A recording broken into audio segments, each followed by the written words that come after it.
Sandhan. All Gujarat Integrated Classroom.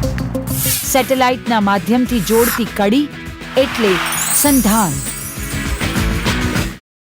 Hello student, today we all are here to understand the topic network of communication and that is from your syllabus. Why do we need to understand what is network of communication? Now, see, in any organization usually we passes informations through various channels, and all these informations that are related to each other. Now, in organization, suppose we have so many information and we have to pass on various channels. To pass on this information, we always use a specific channel, and that channel is called network of communication. So, in an organization, the information passes through various channels, and that creates system, and that system is communication network. Thus, communication network is a well-established system to communicate the message. So basically what we are doing, we are communicating the message, but we are communicating the message through a system, and that system is called network. To understand that system to network, first of all we have to understand that why do we need this network of communication in the organization. An ideal network of communication is a preconditions of effective administration. If you want to make your organization or your administrative a good one, you have to concentrate on the communication. Now, we communicate in day-to-day life also, but there is a difference. We communicate among our friends also, we communicate among our family also, but we never follow any kind of pattern, right? But whenever we talk about organization, because there everything is specific, everything is lined up, so we have to make a pattern that communication, whatever information is going, that will go through what kind of pattern, and that pattern is network. Now further we'll talk about the meaning of network of communication. Now, in business organization, communication is what? The sharing of information between people within an organization, and that is preformed from the commercial benefit of the organization. So why do we keep such kind of pattern? So that we can give some benefits to the organization, and it can also be defined as relying of information within a business. So if you are running any business or if you are running any organization, you have to make your communication a very strong one. If your channel is strong, if your network is strong, it means you are able to bring success to your administration part. Now further, a communication network refers to how information flows within an organization. So information flow करने का जो pattern है, that is network. Now information within an organization generally flows through a system, and that system we have to understand, because that is the network of communication. To understand the system, first of all we have to understand the hierarchy. We have to understand the pyramid of the organization. Now, senior manager, then management, middle level management, senior supervisor, first line supervisor or clerk. So basically if we talk about any organization, basically यही तरह का pattern होता है, right? कि एक head है, उसके नीचे फिर मैनेजर्स हैं, देन सीनियर सुपरवाइजर्स हैं, देन सुपरवाइजर्स हैं, और फिर फोर्थ क्लास है. तो एक पैटर्न डिसाइड किया, and to understand the network, first of all we have to understand the pattern also, otherwise we won't be able to understand the flow. Now let's have a look on a definition of communication network. According to Adler, communication network are regular patterns of person to person relationships through which information flows in an organization. So that is a definition of network of communication. Thus, it means that the flow of information flows in an organization through various patterns. And in our course, we have 3 kind of patterns. It may include 2 people, small group of people, or large number that flows outside the organization. And we typically find ourselves involved in the multiple organization network, or we want to involve or not, but typically we are already involved in all such kind of network. Now, as I told you, to understand the network of communication, first of all, we have to understand that there are two kinds of communication. One is the formal one, another is the informal one. Now, here we are talking about the formal communication. Here we are not talking about the informal communication. Informal communication in which we don't have any kind of pattern. We don't have to think that this information will go from here to here, and then this information will go from there to here only. We won't think. Whenever we talk in a family, we do informal communication. Whenever we talk among the friends, we do informal communication, and at that time we won't decide any kind of flow. But if we talk about formal communication, we always focus on the flow. And because of that flow, we will divide the network of communication into three parts. One is upward communication, another is downward communication, and the third one is horizontal communication. That grapevine communication is formal communication, which we don't have in the syllabus, but we have to understand that what is the difference between a formal communication and informal communication. Now further, let's talk about formal communication. Formal communication is planned by the organization, flows in all the direction, but fixed direction, and is essential for the effective operation of the business. Now, a formal communication network is one which is created by the management. It is created by the management and directed with the help of an organization chart. That chart which we have already discussed, that to understand the network of communication, first of all, we have to prepare a chart. We have to prepare the hierarchy so that we can understand that that flow will go from here to here or from there to here. The information of this chart can flow in any three direction. What three direction? Upward, downward, and horizontal, and that's what we have in our syllabus. Now let's talk about the upward communication. In your to understand the upward communication, we have to understand four basic things. One is the meaning, another one is objectives, then advantage and disadvantage. Now here we'll start with the meaning of upward communication. Upward communication flows from a subordinate position to a superior position. Upward, you can see the diagram also. The arrow is going up from the down.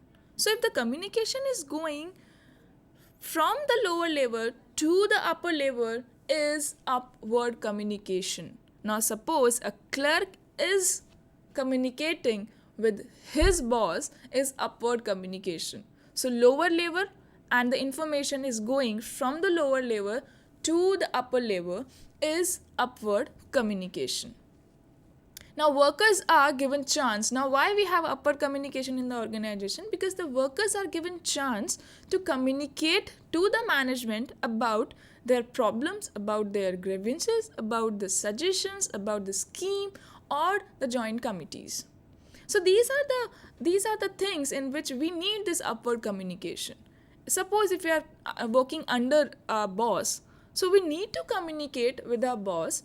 And for example, if we talk about the branch, so in branch of any bank, right? So in bank we have the branch head, then we have the subordinators, then we have the clerks.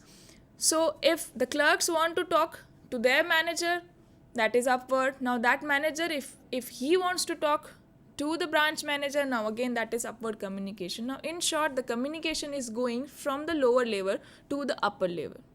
That is upward communication. Now upward communication helps the employee to express their requirement, ideas and feeling. Now what? Suppose an employee is able to talk to his boss. It means what? It means he wants to discuss the problem, he wants to discuss the report. So whenever a lower level person is talking to the higher level persons, so on that also we have so many purpose, and to solve this purpose we have this upward communication, and it helps in altering top management about the requirement of the changes in any organization, right? Now for example, I'll give to understand this I'll give you example of college. Now in college we have management, right? So we have manager, then we have principal sir, After that we have teachers, and then we have students. Now suppose the students are free to talk to their teachers. They can discuss anything. They can discuss their problem. They can give suggestions, right? So they are free to talk to their teacher. Now suppose if any student he or she has any problem, he will talk to his teacher, right? Now that is what? Now here the communication going from the lower level to the higher level. So that communication is what? That is upward communication. Now suppose the teacher is not able to solve that problem. So what she or that teacher will do? Teacher will take that problem to the principal, sir. Now again that is what? That is again upward communication, because here again the teacher is going towards the higher authority. So that is upward communication. Now suppose that issue is a very serious one, and even the principal sir is not able to decide to take the decision by his own, and he needs to discuss that particular issue to the management. So that is again upward communication. So you can imagine the flow, that here the information is going from the lower level to the higher level, from student to teacher to principal sir to management, right? So now you are able to understand it. What do you mean by upward communication? It help, right? So now further, again here is a flow through which you can understand the flow of here is a chart through which you can understand the flow of upward communication, right? Employee, workers, उससे ऊपर supervisor, then departmental head, then assistant general manager, and managing director. And here the flow is going, the information is going, the communication is going from the downward to the upward. Got the point? Now the main function of upward communication. Why do we need any upward communication in the organization? What is its main function? What its objective? As I told you, to understand the upward communication, you have to understand 4 things, right? Meaning, objective, advantage, and disadvantage. Now what are the objectives? Problem and expectation. Whatever problems we have, whatever expectations we have, through upward communication we can do that. Suggestion for the improvement. If you have any suggestions regarding to improvement of institute or organization, you can give that. Then performance report. If you can submit the report also, and report always you will submit to a higher authority. Then your problems, your grievances, then financial and accounting informations, and decision making. So all these are objective for the upward communication. Nature, it can be written or oral, and however the written communication is more feasible, right? Media. Now see, for example, if any student wants to transfer any message to the teacher, what kind of media the student will use? Either he will write an application or letter or email, maybe a report, right? Now suppose a teacher wants to convey a message to the student. Now teacher can write notice, letter, memo, but that notice and memo student cannot write to any teacher. So it means in media also there is a difference, right? And in upward communication, it is done through reports, statements, forms, counseling, social gathering, complaints and suggestion box, and open door policies. Okay? Now here we'll talk about the advantage of upward communication. If in any organization the upward communication is a very nice one, then what are the advantage of that? Why do we need this upward communication in the organization? Why it's helpful for any institute if they have this upward communication? Number 1, foster friendly relationship. If you are free to talk to your boss, it means the relationship among the organization is a very friendly one. It's not necessary that all the time that boss will give the order and whatever the thing is you have to do. maybe you also have some good ideas. Maybe you also have some good suggestions. And if you are free to talk to your boss, you can always give that suggestions for the better improvement. Further, it provides a valuable feedback. Now, again, I'll give you the example of your college only. Now, suppose if I'm not taking care that what my student are thinking about my teaching, if I'm not taking care of what feedback they are giving regarding to my teaching, is that good? And suppose time to time I always take their feedback that student, are you able to understand whatever I'm teaching? Do you have any problem? If you have any problem, you can talk to me. It means I'm taking feedback, and that feedback is even important for me, right? So if my student they have problem, they can do the upward communication. Now here, if the students are sharing their problems to the teacher, what's that? Upward communication. And why it is important? Because my student can give feedback to me, right? As the same, we can give feedback in the organization also. So our boss should also know that what's your thinking regarding to any project or any policy or whatever. Now further, there are few other advantage also. Encourage participation. Now, whenever we involve the lower category, whenever there is an involvement of the lower category with the higher category of any organization, we can encourage them for the participation.